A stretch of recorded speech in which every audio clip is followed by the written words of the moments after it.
Szeretettel köszöntök mindenkit, még mostanában is sokszor megkérdezik, hogy miért nem ostromoljuk meg most a magyar televízió székházát, de hát nem értem ezt a kérdést. Ugyan minek? Hát nyomdát sem akarunk elfoglalni, mint 1848-ban a Landerer nyomdát, amikor a márciusi ifjak elfoglalták. Hát nem 1848 van, hanem 2021. És nem akarjuk a magyar rádió épületét sem megostromolni, mert nem 1956 van, amikor a magyar rádió épületét ostromolták meg a forradalmárok.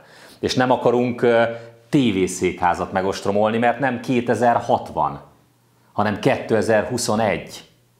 Most 2021-ben a közösségi médiát, az úgynevezett social networköt kellene megostromolni, de hát azért az nem ilyen egyszerű, hiszen mondjuk Zuckerbergék sem tisztelték meg annyira, vagy annyival a 6 millió magyar felhasználót, hogy nemhogy székházat, legalább egy irodát nyithattak volna Magyarországon, tehát hova mennénk megostromolni mondjuk a Facebook irodáját.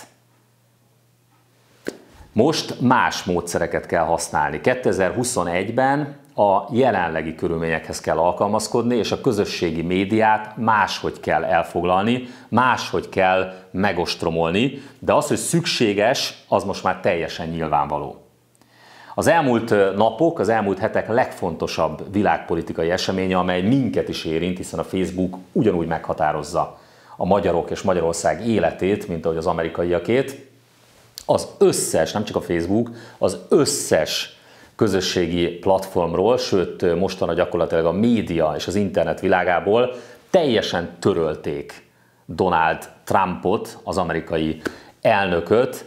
Senki sem gondolhatta volna, mondjuk akkor, amikor az én oldalamat törölték, és engem tiltottak és száműztek a Facebookról, hogy ezt egyszer az Amerikai Egyesült Államok sok 10 millió amerikai által megválasztott elnökével is megtehetik. Márpedig most megtörtént. A Redditen törölték a Donald Trump subredditet. A Twitch törölte Trump csatornáját. A Shopify letiltott 2 Trumphoz kapcsolódó online áruházat. A Google kivette az áruházából a Parler nevű konzervatívoknak és jobboldaliaknak szóló appot, az Apple szintén törölte az alkalmazást.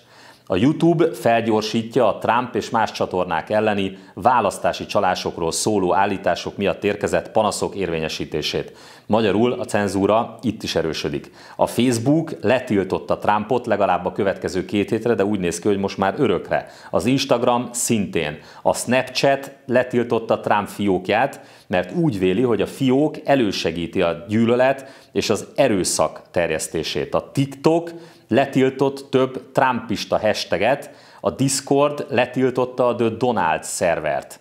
A Pinterest a novemberi választás óta korlátozza az olyan Trump párti témákhoz kapcsolódó hashtageket, mint a Stop the Steal, tehát állítsuk meg a lopást, és végül csatlakozott az Amazon is a cenzúrához, a bolykothoz, és egyszerűen blokkolta a Parler nevű jobboldali közösségi média szervereit. Ebből a felsorolásból egyértelműen látszik, hogy ezek a tech óriások, ezek úgy működnek, mintha egy ugyanazon klubnak lennének a tagjai. Tehát valaki eldönti, hogy száműzni kell egy politikust vagy egy politikai szervezetet, egyszerűen el kell tüntetni a virtuális valóságból, likvidálni kell, és egyazon napon egyszerre lépnek ezek a tech óriások, amelyek egyébként szinte kivétel nélkül amerikai központú tech gólemek. Ugye kilóg a sorból az előbb említett TikTok, amely különösen aranyos, hiszen egy kínai közösségi platformról beszélünk, amely azért korlátozza Trump, illetve Trump követőinek az elérését, mert ugye azt mondják, hogy a Kapitólium ostroma az milyen erőszakos dolog volt, és milyen gyűlöletkeltő dolog volt. Tehát a Kapitólium ostroma során egy rendőr halt meg, illetve 4 tüntetőt öltek meg a Kapitóliumot védő rendőrök, illetve biztonságiak. Ehhez képest Kína éppen a közelmúltban, néhány hónappal ezelőtt ismerte el először nyilvánosan, hogy Kínában gyakorlatilag népirtás zajlik az ujgurok ellen, akiknek millióit zárták koncentrációs táborokba. És természetesen ez a TikTokot és a kínai tulajdonosokat nem zavarja. Azért az is kemény, hogy miközben Trumpot letiltották, Ali Khamenei iráni ajatollah ott van a Twitteren, és jelenleg is működik hivatalos oldala a Facebookon, ahogy egyébként a rendkívül békés iszlám forradalom gárdájának hadseregének csoportja is lehet a Facebookon. Félreértés ne essék, nekem nem az a bajom, hogy az iráni ajatollah ott van a Twitteren és a Facebookon, az én problémám a kettős mérce. De nem csak az iráni vezetők és a forradalmi gárda lehet jelen a Twitteren, illetve a Facebookon, ahol mondjuk az amerikai jobboldaliak, vagy éppen én magam nem lehetek jelen, hanem Xi Jinpingnek is van a Facebookon hivatalos oldala. Ugye ő a nagyon demokratikus Kínai Népköztársaság elnöke, a szintén rendkívül demokratikus Kínai Kommunista Párt főtitkára. A Twitter és a Facebook valójában tele van afrikai, dél-amerikai, ázsiai diktátorokkal, akik páros lábbal tiporják az emberi jogokat, de ez nem zavarja az emberi jogokért annyira aggódó főcenzorokat.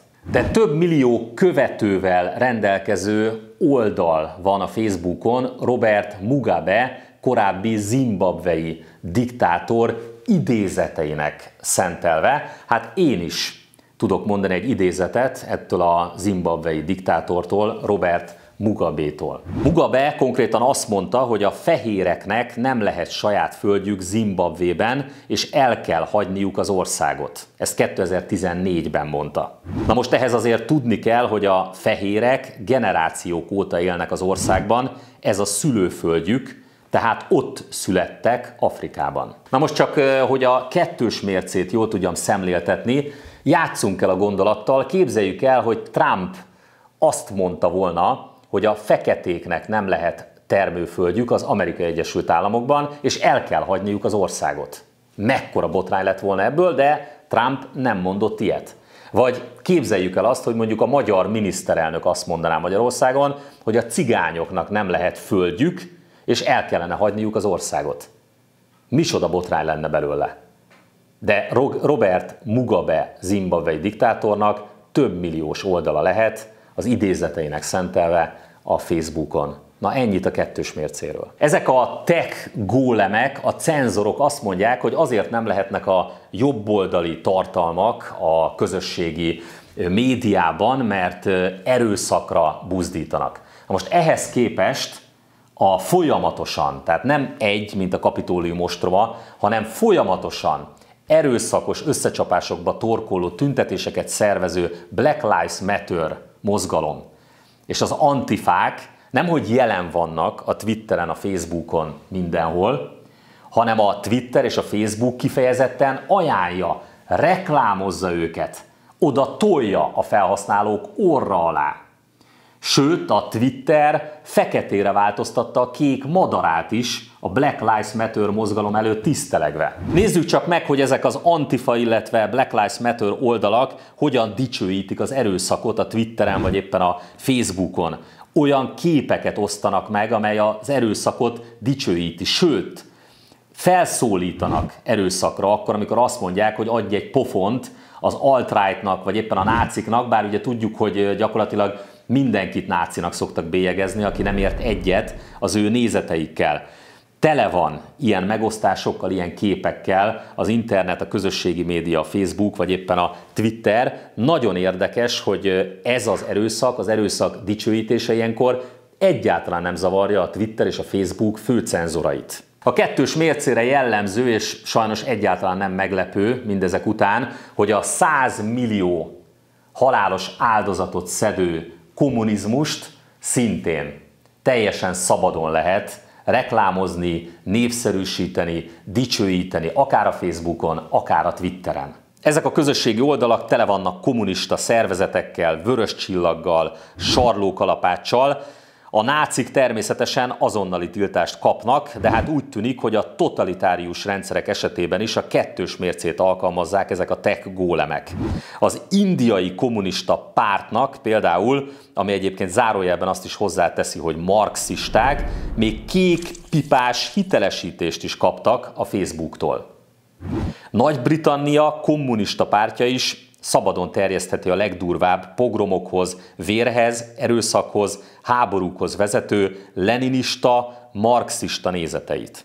A kettős mérce és a cenzúra már annyira ordító, annyira fölháborító és annyira nyilvánvaló az egész világon, hogy a felhasználók tízezreinek, százezreinek elnémítása, törlése, tiltása és az amerikai választópolgárok 10 milliói által törvényesen, demokratikusan megszavazott amerikai elnök totális tiltása, törlése már annyira nyilvánvalóvá tette ezt a kettős mércét, ezt a cenzúrát, hogy kontraproduktívvá kezd válni ez az egész történet.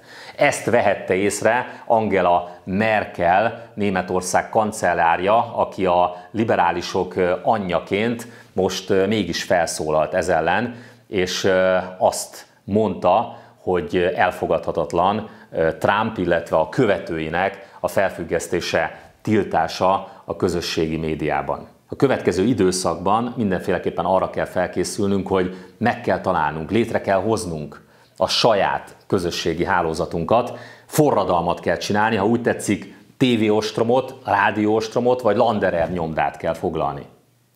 Ehhez mindenkinek, még azt sem mondom, hogy fel kell kelni a fotelból, mint 2006-ban.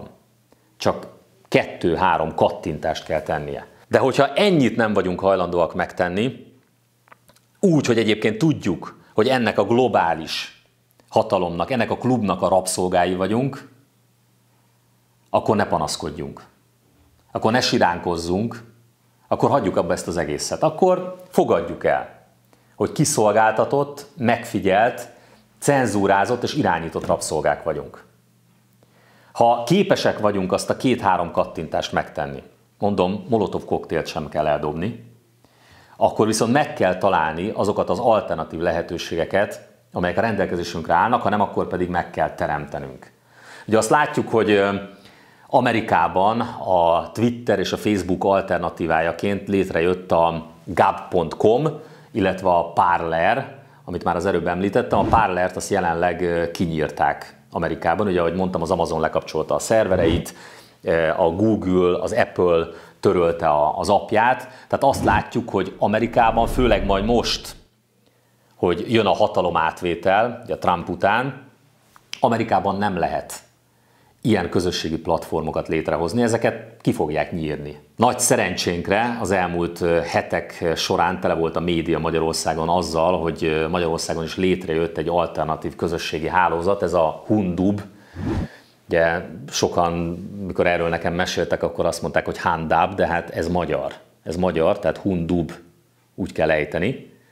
Ráadásul a dub az egy régi magyar szó, ugye ők maguk is leírják a leírásban, hogy mékast jelent, ami kifejezetten szimpatikus, és én azért egy kicsit utána néztem annak, hogy kik állnak a Hundub mögött. Hát az a fiatalember, Pál Csaba, aki létrehozta, megteremtette egyedül, ő 10 éve dolgozik azon, hogy létrehozzon a Facebook helyett egy közösségi hálózatot. Ez azt jelenti, hogy 10 éven keresztül dolgozott egyedül, és volt egy előzménye egyébként ennek a Hundubnak, a sis.eu. Tehát ez nem egy teljesen új történet, és ellentétben mindenféle összeesküvés elmélettel, hogy hány 100 millió forint áll mögötte, van, aki szerint Orbán, van, aki szerint Soros áll mögötte. Valójában ez a fiatalember elsősorban, aki mögötte áll, aki sok év munkájával megteremtette azt, ami mondjuk lehet, hogy 100 millió forint lenne egy programozói csapatnak. Saját motoron fut a Hundub, és magyarországi szervereken, ráadásul Debrecen városában vannak ezek a szerverek, ezt is megtudtam. Sőt, Pál Csabával lehet beszélni, tehát őt el lehet érni, nem úgy, mint Mark Zuckerberget.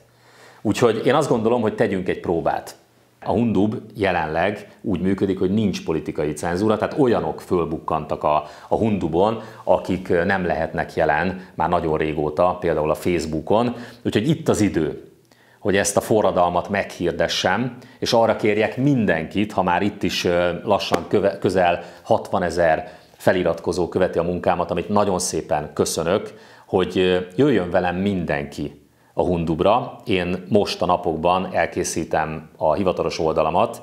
Hosszú-hosszú szünet után, ugye a Facebook törlése, száműzetésem után újra lesz egy közösségi oldalam. mindenkit arra kérek most, hogy jöjjön, csatlakozzon. És persze azok a véleményformálók, akiknek ott kell lenni még a Facebookon, legyen ott, de aki a barátaival szeretné a kapcsolatot tartani, az inkább jöjjön velem együtt a Hundubra, az összes barátjával együtt. És csináljuk meg ezt az online forradalmat.